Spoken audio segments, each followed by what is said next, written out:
कपड़े धोने वाली बहू। शादी के पहले से ही विभा को कपड़े धोने का बड़ा शौक था।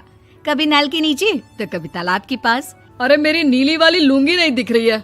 विभा की अम्मा, कहाँ रखी है लुंगी? अरे वो तो विभा ने परसों ही धोकर रखी थी आपकी अलमारी में, देखो वहीं होगी। वो ना मैंने आज धो दी, मुझे लगा कि गंदी हो गई होगी। अरे कैसे गंदी हो गई थी? उसे तो मैंने पहना भी नहीं। हे भगवान, इस लड़की के कपड़े धोने की आदत से परेशान हो गया हूँ मैं। जितना तो घर में राशन नहीं आता, उससे कहीं ज्यादा डिटर्जेंट पाउडर का खर्चा है। इसकी शादी करवा दो, शादी। जाए अपने घर में ही करे काम, फिर चाहे घर के कपड़े धोने हो या पूरे गांव के।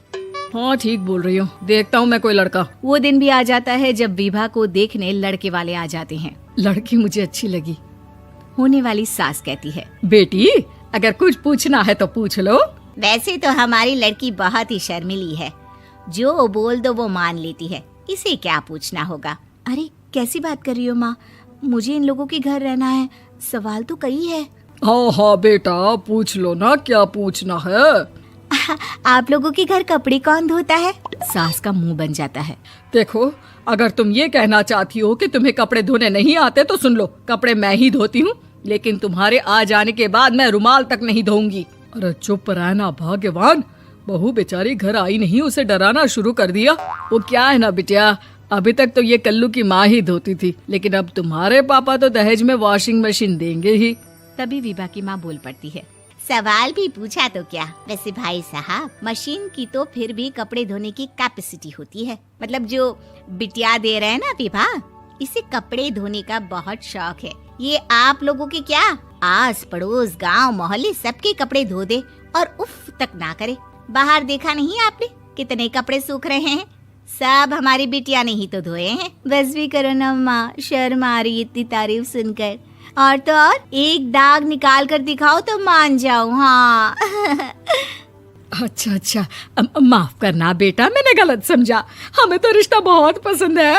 और ऐसे जुड़ जाता है रिश्ता कपड़े धोने का शौक रखने वाली विभा का। उसकी शादी हो जाती है कोयला फैक्ट्री में काम करने वाले कल्लू के साथ। शादी के बाद अचानक विभा चिल्लाती हुई सास के पास आती है। सासू माँ, अरे सासू माँ कहाँ है आप? ये तो धोखा है, धोखा दिया आप लोगों ने मुझे। इसे ससुर के चक्कर के बारे में पता चल गया। अरे तो उसमें तुझे क्यों धोखा मिला है? अरे नल में पानी नहीं आता, कपड़े कैसे कब धुलेंगे? अच्छा, तू पानी नहीं आ रहा उसकी बात कर रही है। तो आपने क्या सोचा? कुछ नहीं।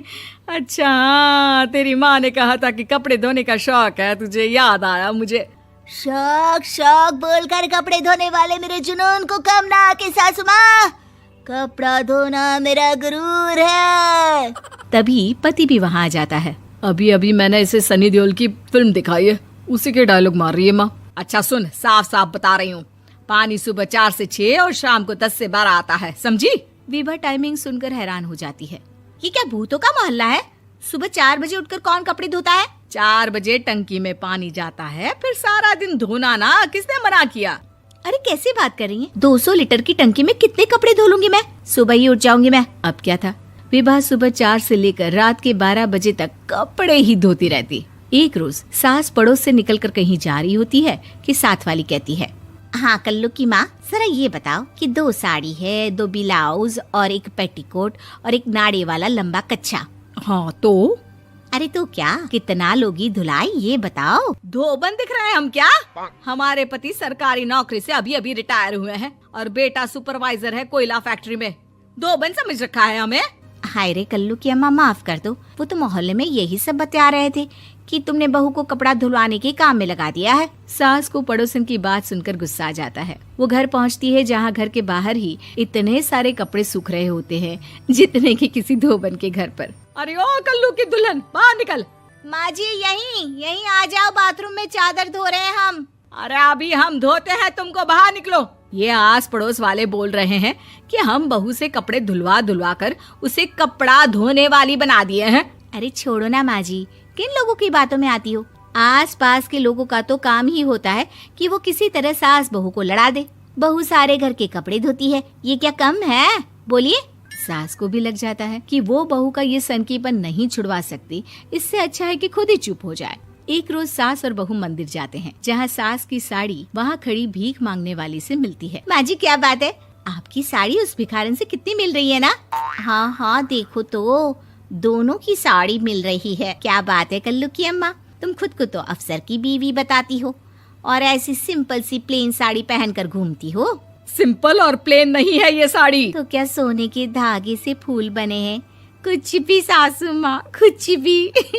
हाँ बने थे इस साड़ी में सोने के धागे से फूल। मेरे पति लेकर आए थे मद्रास से स्पेशली मेरे लिए 10,000 की। ताहे भाई साहब इस भिखारन के लिए भी सेम टू सेम साड़ी लेकर आए होंगे 10,000 की। सास उस वक्त तो कुछ नहीं कहती, लेकिन बहू के साथ घर आती है और अलमारी से एल्बम निकाल कर लाती है। ये साड़ी देख रही है, ये वही साड़ी है जिसे मैंने अभी पहना था। इस साड़ी में ये जो चमकदार फूल दिख रहे हैं ना, ये सोने के धागों से काटे गए हैं।